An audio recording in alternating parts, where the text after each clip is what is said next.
Olá pessoal, tudo bem com vocês? Sejam bem-vindos a mais uma videoaula aqui do canal Professor Marcos Miguel. Nessa videoaula vamos resolver juntos um problema que caiu no vestibular do ITA, o Instituto Tecnológico de Aeronáutica, vestibular do ano 2019/2020, numa prova de primeira fase. Lá na prova a questão é a questão de número 44. Vamos ao enunciado. Duas curvas planas, C1 e C2, são definidas pelas seguintes equações. C1 tem a equação 16x2 mais 9y2 menos 224x menos 72y mais 640 igual a zero. E C2 tem como equação x2 mais y2 mais 4x menos 10y mais 13 igual a zero.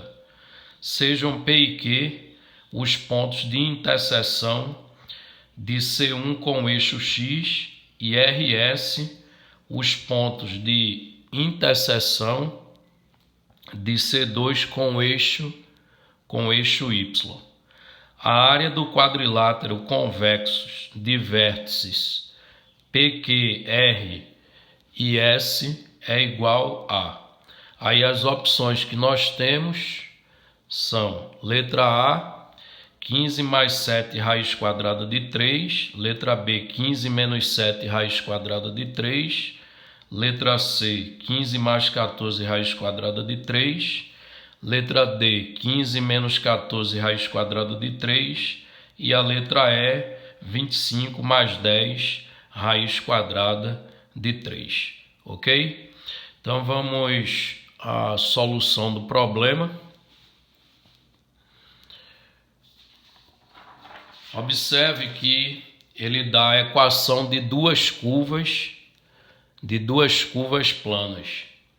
Uma das equações, que ele diz que é a equação da curva C1, a equação de C1 é 16x ao quadrado mais 9y elevado ao quadrado menos 224x menos 72y mais 640 igual a zero.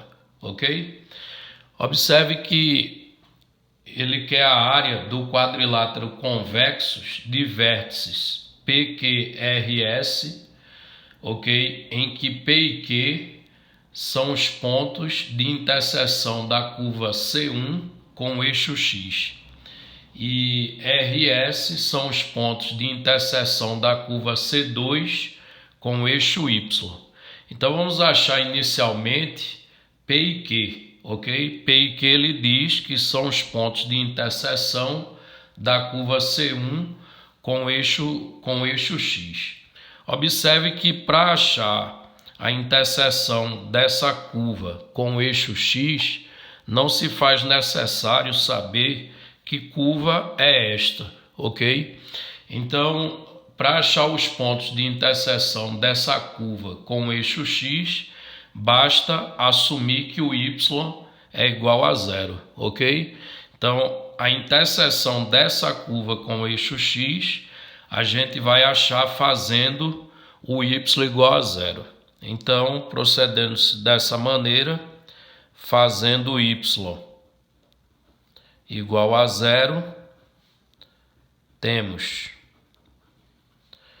Então, fazendo y igual a zero na equação da curva C1, observe que vamos ficar com a seguinte equação, 16x ao quadrado.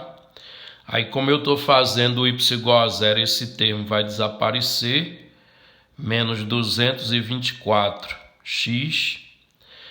Quando o y for zero, esse termo também desaparece, mais 640 igual a zero. Então, observem que temos aqui uma equação do segundo grau em x, ok? Que, por sinal, pode ser simplificada. Ela pode ser simplificada por 16, né? Se a gente dividir ambos os membros dessa equação por 16, vamos obter x ao quadrado menos 16 por 16 dá 1, então fica x ao quadrado. 224 por 16 dá igual a 14, ficando 14x mais, e 640 dividido por 16, isso vai dar igual a 40. E 0 por 16 é 0, ok? Agora, encontrando as raízes dessa equação do segundo grau, as raízes vão ser dois números cujo produto dá igual a 40 e cuja soma é mais 14. Nesse caso, vai ser x igual a 4 e x igual a 10. Essas são as raízes dessa equação do segundo grau, ok? Aí lembrem que o que a gente está obtendo fazendo y igual a 0 nessa curva, na equação da curva C1, quando a gente faz y igual a 0, a gente está achando a interseção da curva com o eixo x, ok? Aí os pontos de interseção da curva com o eixo x, ele chamou um de P e o outro de Q. Só que esses pontos vão ter abscissas 4 e 10 e a ordenada de ambos será igual a 0, certo? Então a gente pode escolher sem perda de generalidade, né? A gente pode supor que a abscissa 4 é do ponto P, então teremos que o ponto P ele vai ser o ponto de abscissa 4 ordenada a 0, e o ponto Q a gente vai assumir que vai ter abscissa 10 e ordenada a 0. Então a curva C1 intercepta o eixo x nesses dois pontos, ok? Agora está faltando encontrar os outros dois vértices do quadrilátero, os vértices R e S. Só que RS, ele diz que RS são os pontos de interseção da curva C2 com o eixo Y. Ora, vamos escrever a equação da curva C2, que está no enunciado. A curva C2 ela tem por equação x ao quadrado mais y ao quadrado mais 4x menos 10y mais 13 igual a 0. Aí observe que mais uma vez não se faz necessário a gente saber que curva é essa, ok? Para encontrar os pontos de interseção com o eixo y, não se faz necessário saber que curva é C2, apenas ter a equação e saber que para achar a interseção dela com o eixo y, basta fazer o x igual a 0 agora. Então, fazendo x igual a 0, temos. Então, na equação de C2, trocando o x por 0, esse termo desaparece, fica, portanto, y2. Como o x é 0, esse termo também desaparece, ficando 10y mais 13, isso aqui igual a 0, ok? Portanto, temos uma equação do segundo grau na variável y. Aí observe que o delta dessa equação não é um quadrado perfeito, certo?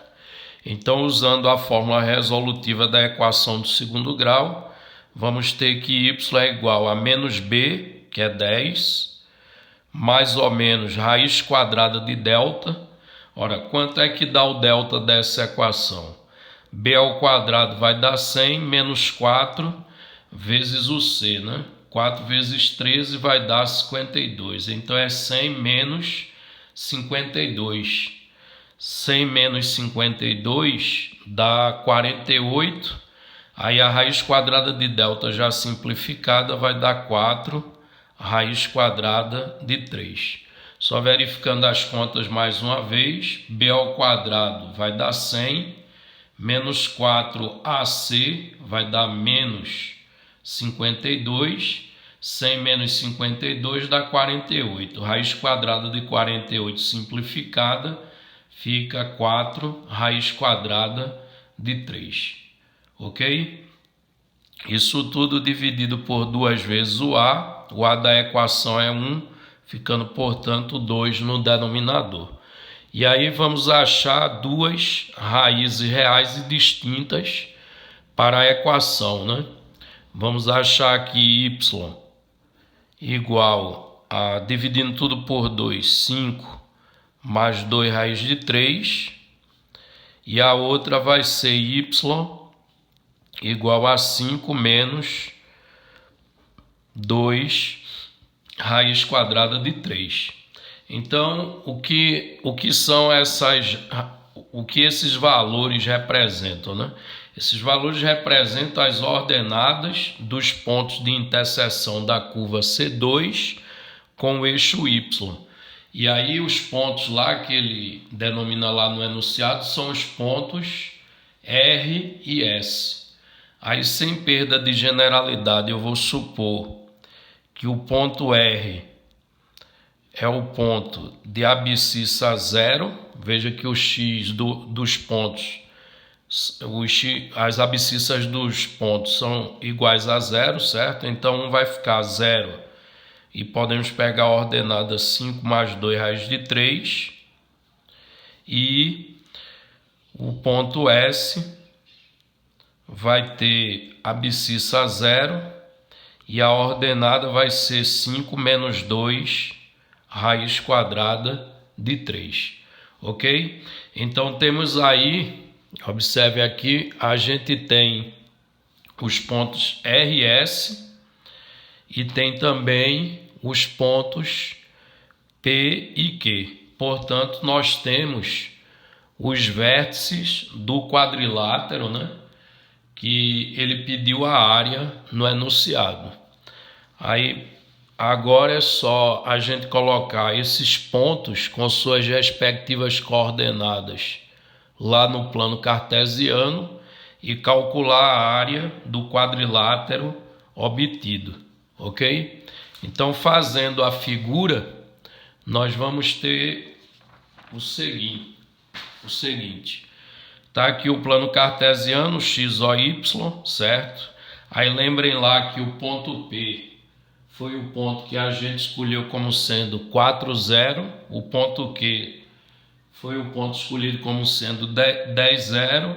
O R tinha abscissa 0 e ordenada 5 mais 2 raiz de 3. E o ponto S tinha abscissa 0 e ordenada 5 menos 2 raiz de 3.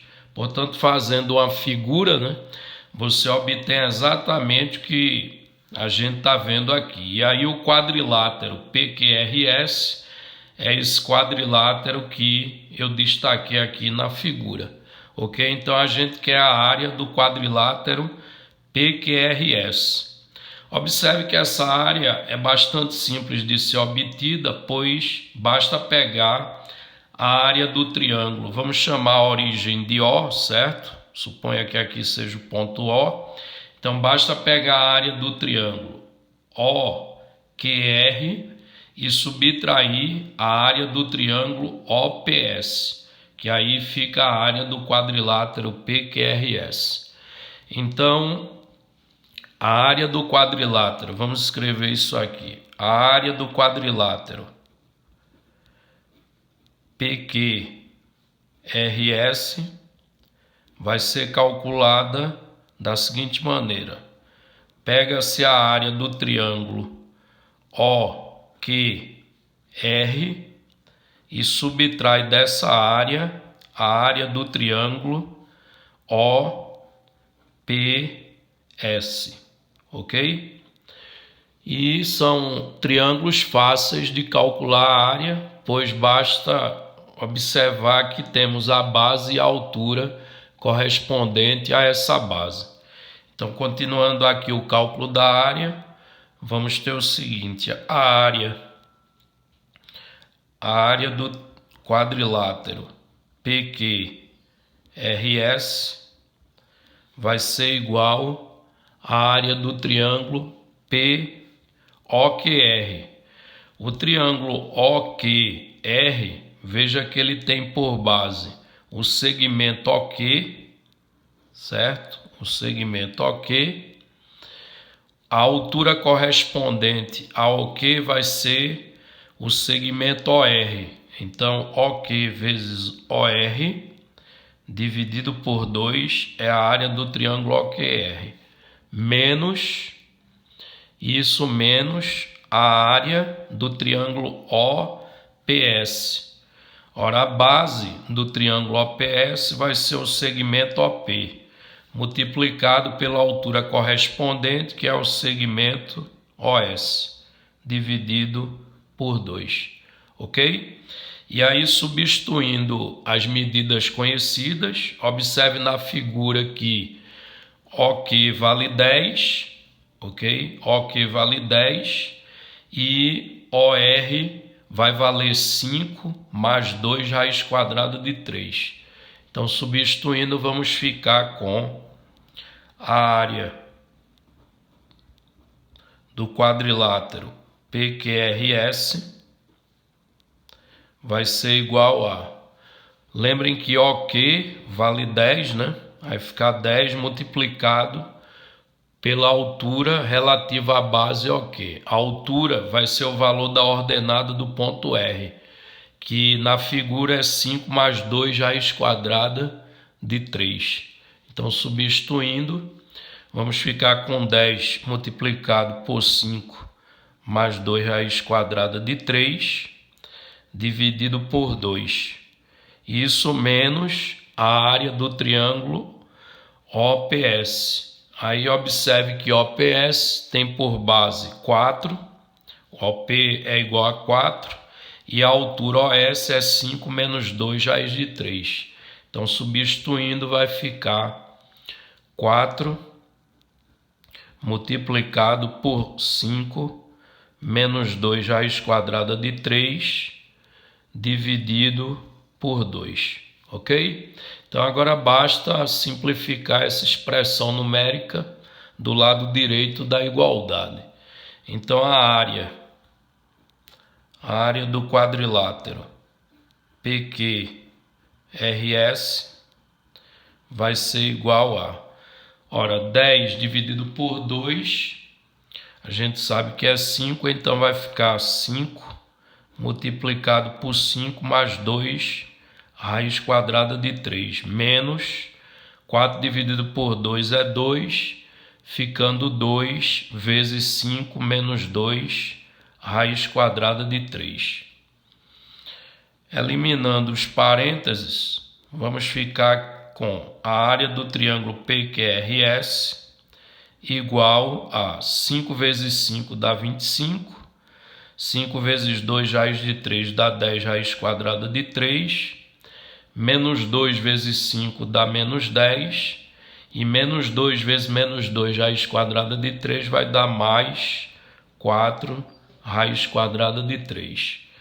E aí, finalizando, a área do quadrilátero PQRS vai ser igual a 25 menos 10 é igual a 15, e 10 raiz quadrada de 3 mais 4 raiz quadrada de 3 vai dar 14 raiz quadrada de 3. Ok? Então, a área do quadrilátero PQRS é o valor 15 mais 14 raiz quadrada de 3. Ok, pessoal? Valor este, né, que se encontra, se a gente voltar no enunciado do problema, esse valor se encontra na alternativa 15 mais 14 raiz de 3, foi o que deu, né? Esse valor se encontra na alternativa C. Portanto, a alternativa correta do problema é a alternativa C. Se gostou, deixe o seu like, inscreva-se no canal e até a nossa próxima videoaula.